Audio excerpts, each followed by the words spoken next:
বিসমিল্লাহির রহমানির রহিম। আসসালামু আলাইকুম।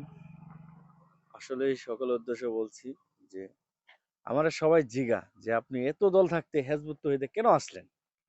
আসলে দেখেন, হেজবুত তৌহিদা দল এমন একটা দল যেখানে মানুষের কোনো লোভ লালসা নেই, যেখানে মানুষের কোনো চাওয়া পাওয়া নেই, যেখানে মানুষ শৃঙ্খলা, যেখানে মানুষ আহ, আল্লাহর আইন, আল্লাহ বিধান অনুযায়ী পরিচালনা করা হয়। হেজবুত তৌহিদ এমন কিছু শিক্ষা দেয় যা মানুষ পরিপূর্ণতা পাওয়া যায়।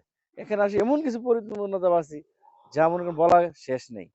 আর সুবহান আল্লাহ, আসলে আল্লাহ আমার কবুল করছে জানি না, আল্লাহ কবুল করছে বিদায় আজকে আমি হেজবুত তৌহিদে আসি। আল্লাহ আমার অনেক কিছু দিছে। যেমন এখানে আসলে আমি ইমান হাট হবে, এখানে আসলে ধৈর্য ধরতে হবে, এখানে আসলে শিখতে পারবেন যে কেমনে আপনার এই আপনার এই শৃঙ্খলা, তারপরে আনুগত্য, তারপরে নবী রাসূল যে আপনার সুন্নাহ তৈরি করতে গেছে, যে সুন্নাহ আসলেই এই সুন্নাহর ইতিহাসগুলো বুঝতে পারবেন। 1400 আগে যে ইসলাম আসিল, সেই ইসলাম এই হেজবুত তৌহিদে মানে প্রচার করতেছে এখন, যে এখানে গেলে বোঝা যায়।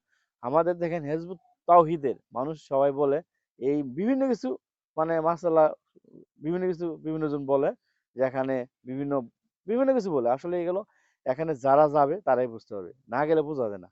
এখন আপনি যদি বলে যে চিলে চিলে কান নিয়ে গেছে, আপনি কানের পিছনে না দৌড়ায় আপনাকে দেখেন আসলে কানটা আছে কিনা। আর মানুষ কি বললো ওটা না, যে নিজে আগে আল্লাহ আপনার মেধা দিছে। যেমন স্বর্ণ আপনার যাচাই করতে গেলে কষ্টি পাথর লাগে, তদ্রুপ আল্লাহ আপনাকে মেধা দিছে।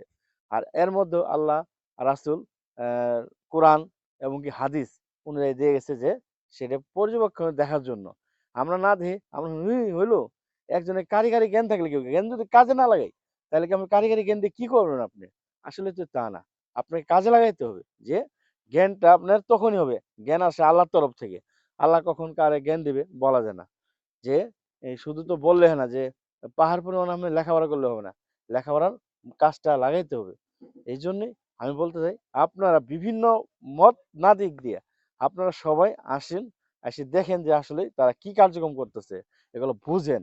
হাদিস কোরআন অনুযায়ী যেসব পরিচালনা হচ্ছে সেসব কাজ এই জায়গায়। এই জন্যই আমি বলবো সবাই যে আপনি দ্বিধা দ্বন্দ্ব না রেখে সবাই আসেন, ঐক্যবদ্ধ হন, শৃঙ্খলা অনুযায়ী সবকিছু করেন, তাহলে সম্ভব।